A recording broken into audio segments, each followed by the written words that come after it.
Това е, което днеска работиме. Тук ще има още една сграда. Е тук.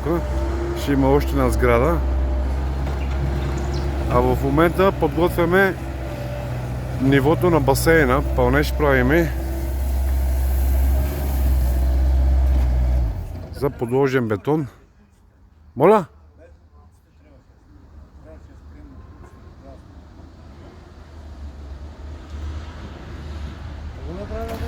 Къде има бокуци?